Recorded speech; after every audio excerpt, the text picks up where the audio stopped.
stormy nights, the lantern tree tea house always left one little light on. Far above the forest floor, in the strong branches of an old oak tree, there stood a tiny wooden tea house. It had round windows, a crooked chimney, a little porch, and a winding staircase that curled around the trunk like a ribbon. When the night was clear, the tea house looked like a golden star caught in the leaves. But when it rained, it looked even warmer. Tiny lanterns glowed along the railing. Soft yellow light spilled onto the wet steps, and inside, the fire crackled gently in the fireplace. The tea house belonged to a raccoon. He was a quiet raccoon, with soft gray fur, small round glasses, and a thick knitted cardigan that always smelled a little like cinnamon and wood smoke. Every evening before bedtime, he walked slowly through the tea house and lit the lamps one by one. One beside the door, one beside the bookshelf, one beside the fireplace, one on the little table by the window, and one outside, at the very top of the stairs. That last lantern was the most important one. The raccoon always lit it carefully. He would turn the tiny brass knob, wait for the flame to glow, then smile to himself. "A little light makes the night softer," he would whisper. That evening the forest was deep and rainy. The wind moved through the trees with a low, sleepy sound.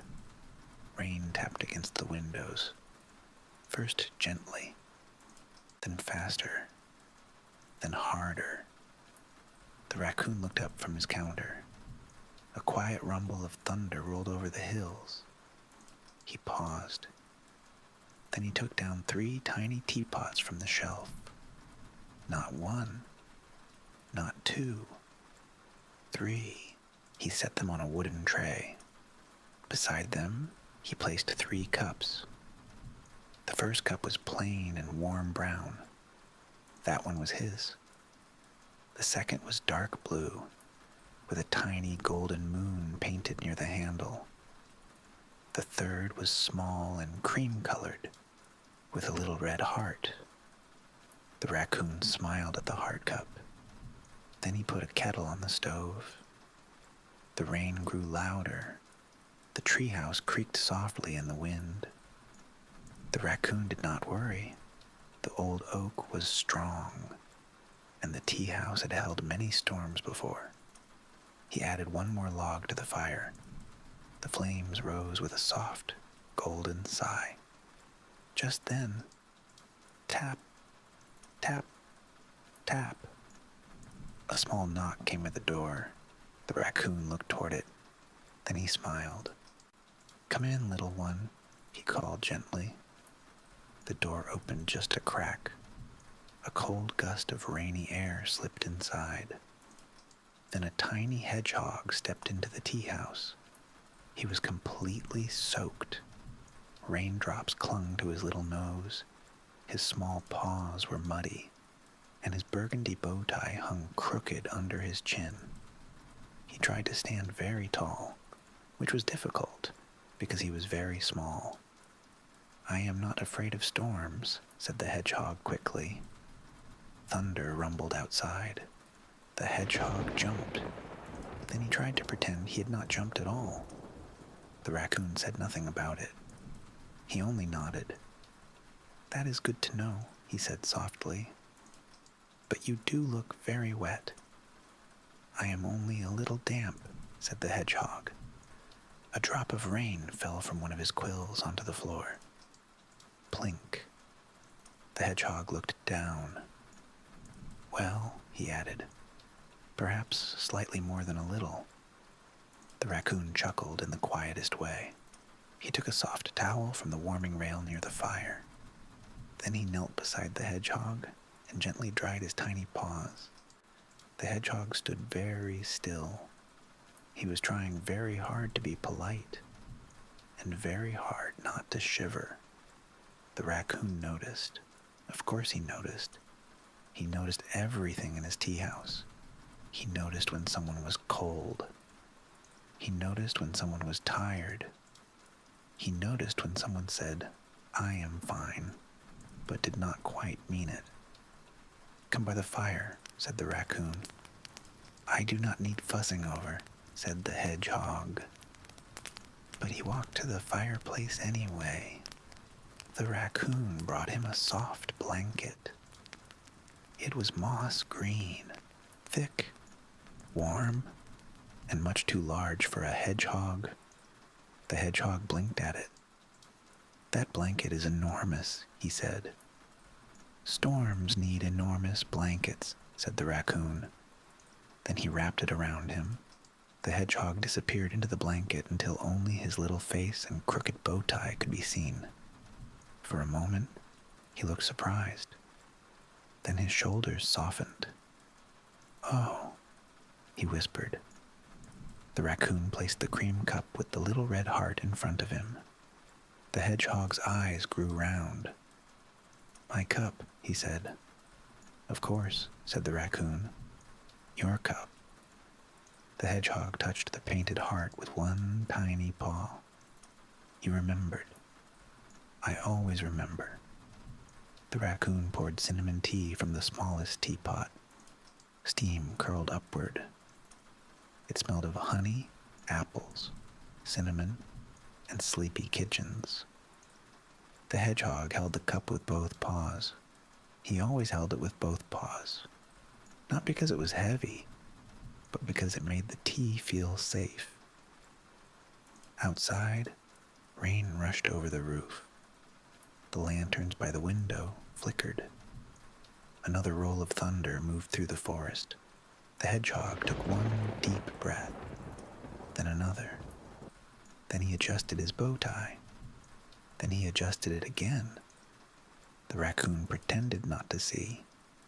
He simply sat nearby and folded a napkin. The hedgehog looked toward the window. "The trees sound strange tonight," he said. "They are only talking to the wind," said the raccoon. "They sound like they are arguing. Perhaps they are deciding who gets the most rain." The hedgehog thought about that. Then he nodded seriously. "That would be a very tree-like argument." The raccoon smiled. The fire crackled. The hedgehog sipped his tea. For a little while, the storm seemed almost far away. Then the door creaked open again. Slowly, very slowly, the hedgehog turned. A black cat stepped inside. He was tall and quiet, with soft dark fur and bright amber eyes. Around his neck was a long, deep green scarf. It was wet from the rain. The end of it trailed behind him across the wooden floor. The cat did not shake the water from his fur. He did not rush. He only stepped inside, closed the door gently, and looked toward the raccoon. "You kept the stair lantern lit," said the cat. "I always do," said the raccoon. The cat nodded. The hedgehog watched them carefully. They spoke like animals who had known each other for a very long time. The raccoon reached for the dark blue cup with the golden moon. He placed it on the table near the window. Then he poured vanilla tea from the tall teapot. The cat walked over and sat beside the glass. Rain slid down the window in silver lines. The cat wrapped his paws around the cup. He did not drink right away. He only held it, as if warming his paws was part of the tea. The hedgehog looked at the moon cup, then at the cat, then at the raccoon. "You have your own cup too?" he asked. The cat turned his golden eyes toward him. "Yes." "Why does yours have a moon?" The cat looked down at the cup. His voice became very soft. "Because the first night I came here, the moon was hidden by clouds." The hedgehog waited. But the cat did not say more. The raccoon gently stirred the fire. The room settled into a warm quiet, the kind of quiet that does not feel empty. The rain kept falling. The kettle hummed softly. The lanterns glowed. Then thunder rolled again, louder this time. The hedgehog's ears twitched. He tried to hide inside the blanket without looking like he was hiding. The black cat saw. "You can be frightened," said the cat. The hedgehog sat up straighter. "I am not frightened." The cat blinked slowly. "Your bow tie says otherwise." The hedgehog looked down. His paws were already fixing the little bow. He stopped at once. "I was only making sure it was straight." "It is not," said the cat. The hedgehog frowned. The raccoon leaned in gently and adjusted the bow tie for him. "There," he said, "brave and crooked in a very handsome way."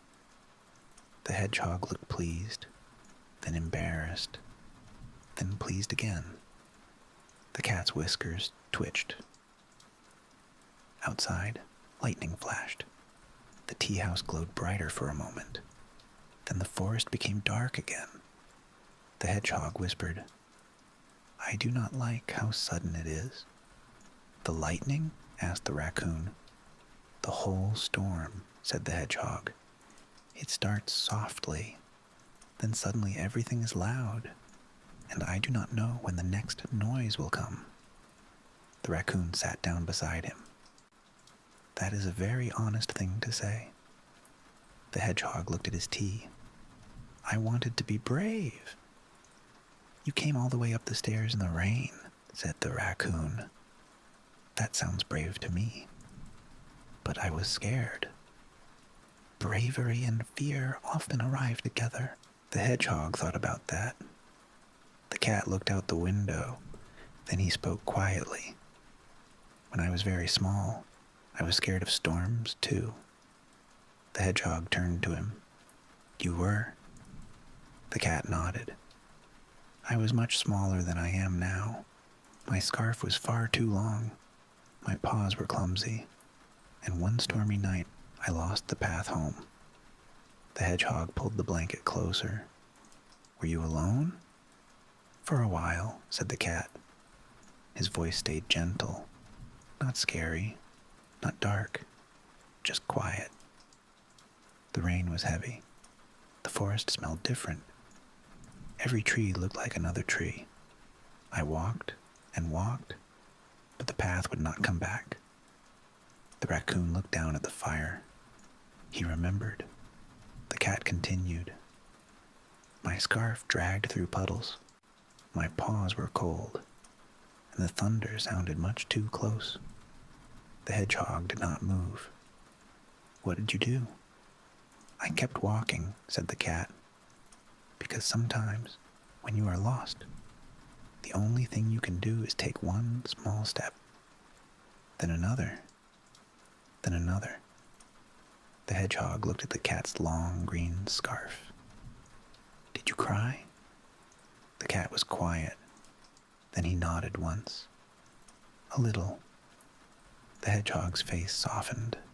The raccoon lifted the kettle and refilled the cat's cup. The cat whispered, "Thank you." Then he looked toward the stair lantern outside the window. And then I saw a light. The hedgehog followed his gaze. The little lantern outside was glowing warmly in the rain. "It was up here," said the cat, "high in the tree, small and golden. I thought perhaps it was a star that had come down to rest in the branches." The hedgehog smiled faintly. "It does look a little like that." "I climbed the stairs," said the cat. "Slowly, very slowly. I was shivering so hard I could barely knock." The raccoon smiled gently. "You did not knock," he said. The cat looked at him. "I did not?" "No," said the raccoon. "You sneezed on the porch." The hedgehog let out a tiny laugh. The cat looked almost embarrassed. I was very wet. You were very small, said the raccoon, and very brave. The cat looked into his tea. The door opened, he said, and there was warmth, firelight, the smell of cinnamon, and the raccoon, holding a towel. The hedgehog looked at the raccoon with new wonder. What did you do? The raccoon shrugged softly. What anyone should do on a stormy night. He looked at the cat. I brought him inside. The cat touched his moon cup. He gave me this cup, he said, and vanilla tea, and he dried my scarf by the fire. The hedgehog looked at the scarf. This scarf? The cat nodded. This one. The hedgehog was very quiet. Outside, the rain softened for a moment. Inside, the fire popped gently. The cat looked at the hedgehog. That is why I come here when storms are loud. Because you are still scared? Asked the hedgehog. The cat thought for a moment. Not exactly. He looked around the tea house, at the lanterns, at the cups, at the raccoon, at the blanket around the hedgehog. Because this place reminds me that I was found. The hedgehog swallowed. The raccoon's eyes warmed behind his glasses. The cat continued. And because if another small creature is climbing those stairs in the rain, I want the lantern to be lit for them too. For a moment, nobody spoke. Then thunder rolled again, not as sharply as before. Still, the hedgehog jumped. The cat quietly stood. He unwound part of his long green scarf and laid it across the hedgehog's blanket. The scarf was warm from the fire. There, said the cat. The hedgehog touched it gently. You do not have to. I know, said the cat. That is why I can. The raccoon smiled and went to the shelf. He took down 3 tiny plates. On each plate, he placed a honey biscuit. Then he sprinkled the biscuits with cinnamon sugar. Storm biscuits, he said. The hedgehog blinked. There are storm biscuits? Only during storms? The hedgehog looked very serious. That is sensible. The cat took a biscuit and nibbled one corner. The hedgehog ate his slowly, crumb by crumb. The raccoon poured more tea. For a while, they listened. Not to the thunder, not to the wind, but to the small sounds inside. The soft tick of the clock, the whisper of the kettle, the crackle of the logs, the tiny tap of rain on the roof. The hedgehog breathed in, then out, in, then out. The raccoon noticed. Better? He asked. The hedgehog nodded. The storm is still there. Yes, but it feels farther away. The raccoon smiled. That happens when a room is full of warm things. The hedgehog looked around. Like tea? Yes. Like blankets? Yes. Like biscuits? Especially biscuits. The cat added. And company. The hedgehog looked down at his little heart cup. Then he whispered, I thought if I said I was scared, everyone would think I was small. The raccoon leaned closer. You are small. The hedgehog looked offended. The raccoon smiled. And very important. The hedgehog blinked. The raccoon continued. Small things can still be brave. Small cups can hold warm tea. Small lanterns can guide someone home. And the small hedgehogs can climb very tall trees in the rain. The hedgehog smiled into his cup. His bow tie was still crooked, but he no longer tried to fix it. Outside, the storm began to move away. The thunder rolled slower now, softer, like a sleepy giant walking over the hills The rain still fell, but it had become gentle. The raccoon stood and dimmed the lantern by the bookshelf, then the lantern near the counter, then the lantern beside the stairs. The tea house grew softer with each little light, not darker, softer. The hedgehog yawned, a very small yawn, then a bigger one, then one so big that his whole little body curled forward.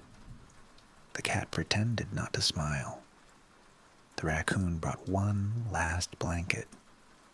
This one was cream-colored and fluffy. He tucked it around the hedgehog's tiny feet.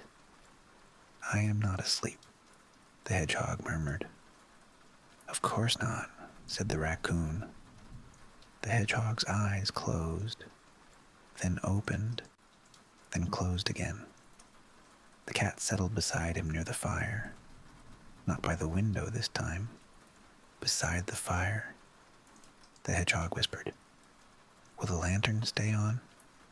The raccoon looked toward the little light outside. "Yes." "All night?" "All night." "For anyone?" "For anyone who needs it." The hedgehog smiled. "That is good." The cat lowered his head onto his paws. His green scarf still rested partly across the hedgehog's blanket. The raccoon sat in his old wooden chair. He did not rush to clean the cups. He did not rush to close the shutters. He simply stayed, because sometimes staying is the kindest thing to do. The fire glowed low. The rain whispered in the branches. The old oak held the tea house gently above the forest, and inside, 3 friends rested in the warm, golden light. The hedgehog slept first, tiny and round under the blanket, his bow tie crooked, his heart cup empty beside him. Then the black cat closed his amber eyes. The storm no longer sounded like the night he had been lost. Now it sounded like rain on safe windows. The raccoon watched them for a little while. Then he smiled. He rose quietly. He placed the cups in the sink. The heart cup, the moon cup, and his own warm brown cup. He would wash them in the morning. For now, the night did not need washing. It needed resting. He checked the fire. He checked the blankets. He checked the little lantern outside. It was still glowing, small, steady, kind. The raccoon whispered, "Good night, little tea house." The tree creaked softly in reply. Outside, the last of the thunder rolled far away. Inside, everything was warm. Everything was quiet. And high above the sleeping forest, the lantern tree tea house kept one little light on, just in case someone needed to find their way home.